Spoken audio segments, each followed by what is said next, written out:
धुरन्धर फिल्मको सबैभन्दा सकिङ कुरा भिलन मात्र होइन, त्यो पोइजन पनि हो, जसलाई लिएर अहिले इन्टरनेटमा एउटा मात्रै नाम सुन्न थालेका छन्, डाइमिथाइल मर्क्युरी। नमस्कार जनतामा, फिल्ममा यो पोइजनलाई यस्तो साइलेन्ट किलर जस्तो देखाएको छ जसले गोली वा ब्लास्ट जस्तो डाइरेक्ट अट्याक होइन, तर कन्ट्याक्टबाटै स्लो र इन्भिजिबल ड्यामेज गराउँछ। अब प्रश्न यो उठ्छ, आखिरमा डाइमिथाइल मर्क्युरी हो के? सरल भाषामा भन्नुपर्दा यो मर्करीको एक अत्यन्तै विषालु अर्ग्यानिक फर्म हो। साइन्स वर्ल्डमा यसका नाम सुन्दै डाक्टर र साइन्टिस्ट सिरियस हुन्छन्, किनकि यो कम्पाउन्डको रेपुटेसन नै अत्यन्तै खतरनाक छ। हेल्थ एजेन्सीज र टक्सोनोलोजीको अनुसार अर्ग्यानिक मर्क्युरी कम्पाउन्ड्सले नर्भस सिस्टममा गहिरो असर गर्न सक्छ र डाइमिथाइल मर्करी त विशेष गरी आफ्नो एक्सट्रिम टक्सिसिटीको लागि नोटोरियस मानिन्छ। यस केमिकलसँग जोडिएको सबैभन्दा चर्चित रियल लाइफ केस प्रोफेसर क्यारिन बेट्राहिनको हो। उहाँ डार्टमाउथ कलेजकी एक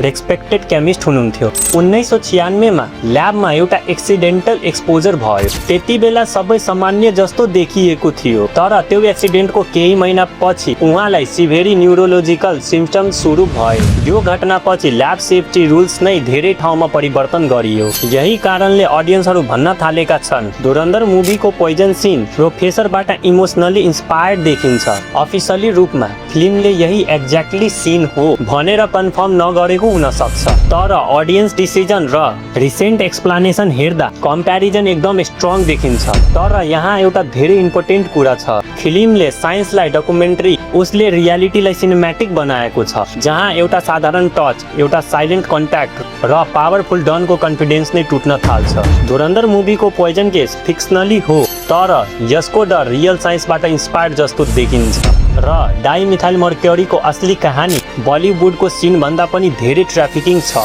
रियल लाइफमा टक्सिक एक्सपोजर धेरै नै कम्प्लेक्स हुन्छ र यस्ता केमिकलका प्र्याक्टिकल युज वा ह्यान्डलिङ डिटेल्स सेयर गर्नु अनसेफ हुन्छ। यो भिडियो केवल एजुकेसन एनालाइसिस लागि मात्रै बनाएको हो। धन्यवाद।